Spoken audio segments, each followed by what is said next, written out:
Le pare-brise gravement endommagé, le toit criblé d'impacts de grêle, ce véhicule appartient à Marie Boileau, une habitante de Chauvigny, à l'endroit où l'orage a frappé très fort la semaine dernière. Je me suis dit qu'il n'y aurait rien parce qu'on entendait, mais pas de là à ce que ça casse les voitures et un peu choquée quand même.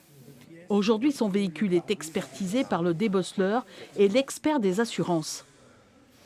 Ah, on a une peinture qui a craqué ici suite à l'impact de grêle.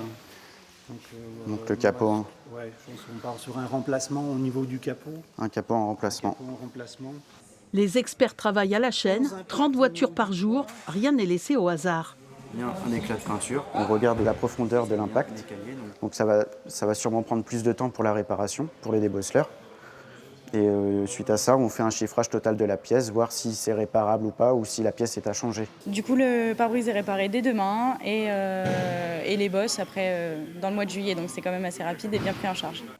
Dans ce garage, une entreprise de débosselage de Nantes et des experts venus de la France entière vont travailler pendant 3 semaines, véhicule par véhicule. Au niveau du pavillon, on a quelques impacts qui sont un peu plus gros, ils sont plus marqués quand même. On est à la limite de ce qu'on peut faire en débosselage sans peinture, mais je pense que ça va aller, on va pouvoir le sortir. Par contre, il faut bien compter 8 heures de travail. On a 1500 véhicules qui sont prévus en expertise. Il faut savoir que sur ce nombre-là, on va en réparer peut-être un peu plus de la moitié. Fin des expertises en juillet. Pour laisser la place au débosselage, il faudra compter 4 à 5 mois pour remettre les voitures endommagées en état.